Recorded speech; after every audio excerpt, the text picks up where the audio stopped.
tá na mesma, se fazer um paralelo com 20 anos atrás, 30 anos atrás? Eu acho que regrediu. Meu ponto de vista eu também foi regressão. acho que regrediu. Começou já quando houve aquelas separações de CREA com arquiteto, com CAL.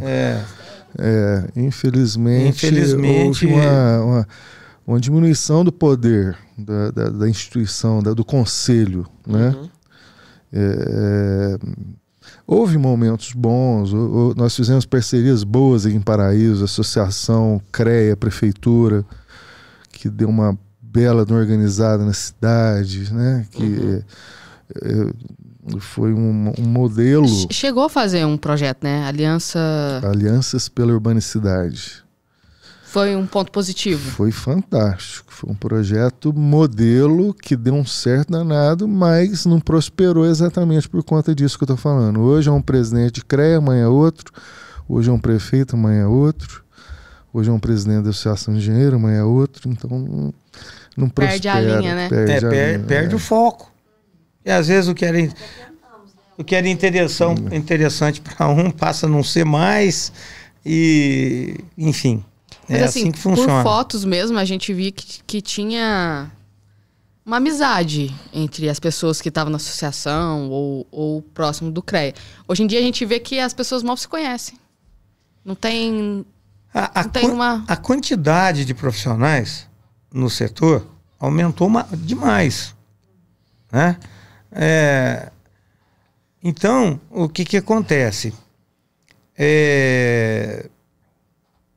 Eu penso que essa possível desunião que você está dizendo aí, ela, de certa forma, ela poderia ser, vamos dizer, corrigida, ou onde a instituição, né, a área ou o próprio CREA trabalhasse para agregar, unir a classe de engenheiros, a classe de arquitetos, de agrônomos, o que a gente era no passado. Tá certo? Então, ideias devem ter muitas. A gente precisa colocar, de repente, em ação, né? Escutar o pessoal, sei lá, isso é uma sugestão. Tá?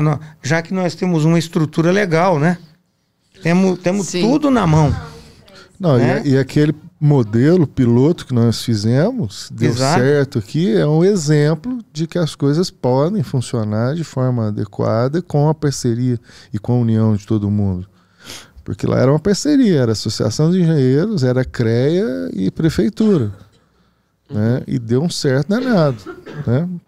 Você chegou a acompanhar essa fase? Não, tava começando a faculdade na época, foi em 2010, não foi, Cássio? Vocês começaram? Foi 2010, mais ou menos. Porque às vezes a gente pega projetos já aprovados, aí vem umas cadernetas que eu falo, o que será que era isso? Cadernetas de obra que a gente via que tinha na época, né? Que era até bacana, eu via lá com muito bacana, tipo assim...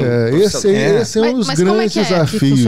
A caderneta de obra é o seguinte, o profissional que assina responsabilidade técnica pela execução de uma obra, o que isso subentende? Que ele vai acompanhar aquela obra. Pelo menos ele assinou a responsabilidade pela execução da obra.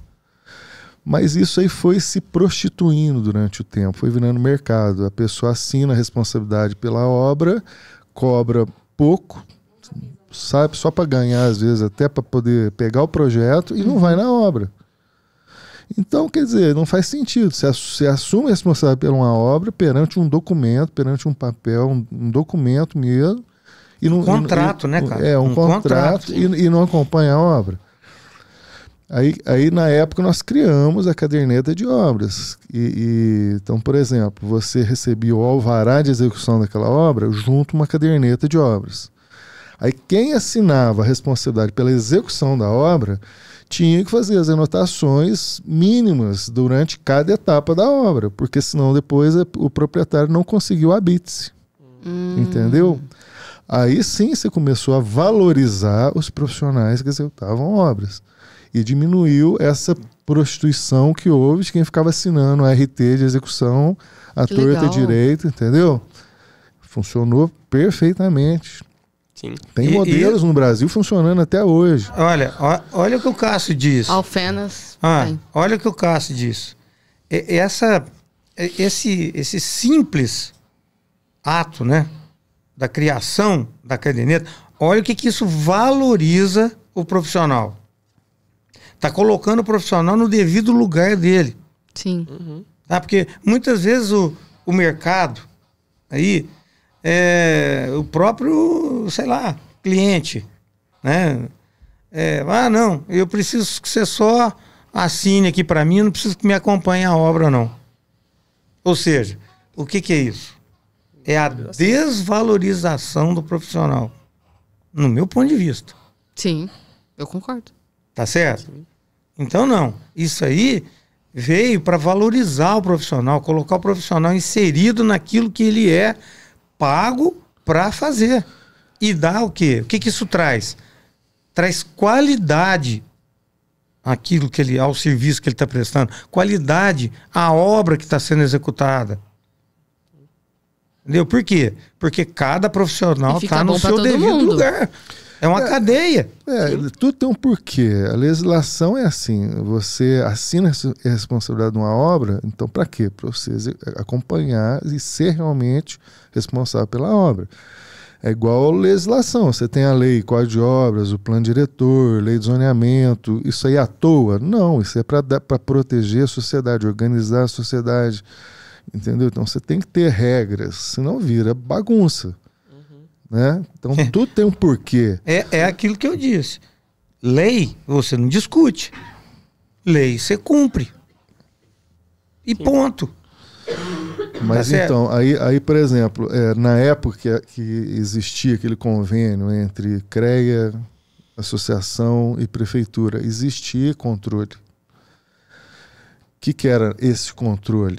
Era formas implantadas que faziam com que as pessoas cumpriam a legislação.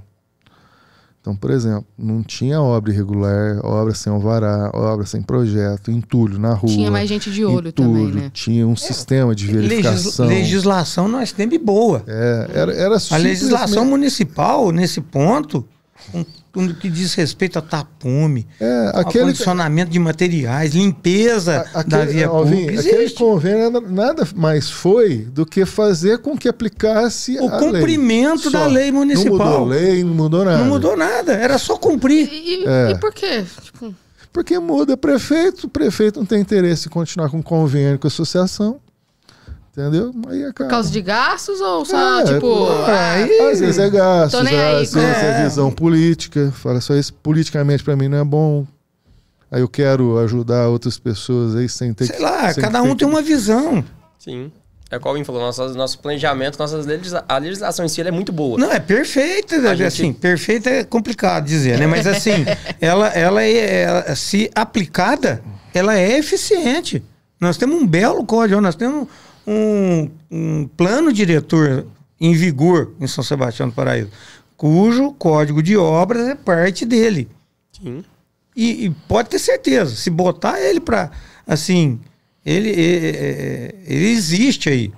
O que, assim, não vou questionar aqui, não é nem o caso aqui, né? De repente falar, tá falando que não funciona por isso, por aquilo. Não, estou dizendo nada disso. Estou dizendo que a legislação existe, tá certo? Não precisa ser alterada, não precisa nada nessa questão, tá? Era só ter, na minha opinião, um pouco mais de dedicação em cobrar dos munícipes, né, o cumprimento disso. E até na área de aprovações de projetos, né? O convênio englobava essa área de aprovações de projetos. Para dar agilidade, né? Que nada mais era o quê? A Associação dos Engenheiros faziam uma análise prévia dos projetos antes deles irem para a prefeitura. Por isso que tem aquele tanto de sala. Então, quando o projeto ia para a prefeitura, eles já tinham passado por uma série, por um crivo. Aí as aprovações da prefeitura era rapidinha, porque os problemas já haviam sido detectados lá atrás, antes de entrar na prefeitura, entendeu? Então, chegou a época lá na prefeitura que você entrava com o projeto, numa semana, outra semana já estava aprovado. Já tinha um alvará, sabe? Legal. funcionava redondinho. Sabe? É uma pena que